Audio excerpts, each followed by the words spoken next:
Well, podcaster Joe Rogan said that the vice president declined to do his podcast over demands made by her campaign. They wanted him to travel to them, but he always interviews his guests in his Austin studio. The vice president only wanted to do an hour, but his episodes are always 2 to 3 hours.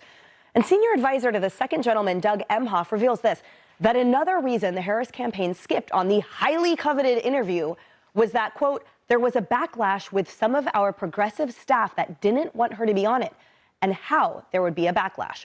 Rogan says that another condition that the Harris team asked for was that she was not asked about marijuana legalization, something that he was adamant about discussing. Watch. I'll ask her a question, but I think they had requirements on things that she didn't want to talk about. She didn't want to talk about marijuana legalization, which I thought was hilarious. Why? Like, that's so... Because of her prosecuting record. Oh, well, I mean, that was her old job, though. Yeah. And, you know, she put a lot of people in jail for weed. Totally, Harris. And not only did she do that, but she also then went on record about wanting to legalize marijuana. So the whole thing, again, that she was dodging the American people saying, oh, did you change your mind? Why? Or did you not change your mind? Why? She couldn't even answer it. Well, look at the obstacles for her, if you will, and the options for her. The way that Joe Rogan lays it out, it sounds like her staff, I mean, if you really listen to the whole thing, her staff was bullying her. That was the word he used, bullying. She was being bullied by her staff to lean farther to the left.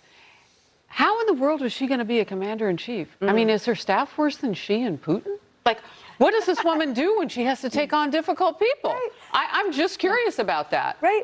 The nation dodged a poison pill with that, if that's really how she was doing business. And remember how many times her staff exploded and broke up with her? Yes. I mean, is this really more about her trying to be painted as a victim? I just don't get it. What a good point. Oh, no, Putin, it has to be on this couch in 20 minutes only. Yeah, right. Yeah. No, well, I mean, look, I think that she made some bad hires on the campaign. I mean, that's what I think this is telling us. But why would she listen to them? Because she made these progressive hires because she was listening to lots of people giving her lots of different advice. But to listen to the progressive left, I think, is what really sunk her campaign. Because we saw that DEI was the sleeper issue, and the Fox News voter analysis, which I'm still walking around with. We found that people are done with woke. Woke has broken the country. Companies are done. They were done. And she listened to those progressive team members on her staff, and they guided her wrong. Right, but we need a leader. That was the whole point. So the vice president comes in, worse than blue M&Ms. The dictation is just ridiculous. But look at, apparently the American people answered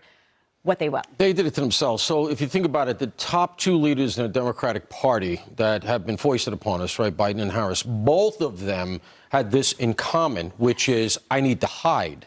Right. So what does that say about your program if you have to keep it from the American people? There's an old saying, it's easy to be a holy man on a mountain.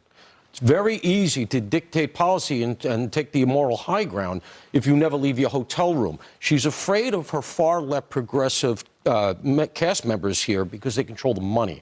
They're the conduit to Soros and all of those guys. She was being pulled left by the big progressive money, and she didn't have, apparently, the character to stand them down and take her own positions. Right. Yeah. And you know what I find hilarious, to echo Joe Rogan, Kaylee, is the fact that, I literally just lost what I was going to say. Anyway, go on. It was amazing, though, and I feel it. Thank you. I know. I'll think of it in a second. You know, there were layers of political malpractice in the Kamala Harris campaign. First, the selection of Tim Walz. I mean, maybe that was her choice. Second, $1 billion you had, and you run your campaign into the ground by $20 million, 7 digits spent on a celebrity, 6 digits on a Call Her Daddy podcast, which, by the way, one voter in the New York Times, an undecided voter, cited the Call Her Daddy podcast as the day and moment he chose to vote against Kamala, so you spent 6 digits on that. Ooh. Then you go to Texas, a place that Donald Trump won by nearly 15 points, and while you're in Texas, you don't stop and talk to Joe Rogan, the #1 podcast in the world.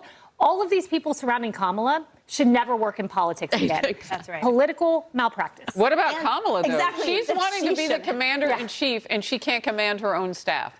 Like, again, we dodged something with this. If she couldn't do that, because look at the world right now. Right. California might not have dodged it. They may have her as governor one day. I remembered what I was going to say, and it's that I think it's hilarious. They think that the Joe Rogan podcast is so progressive and liberal, like or so right, and they're afraid of it. The whole point, remember, that we keep saying is he has on everyone. That would have been the freest platform for her to reach all those millions of people with her amazing ideas.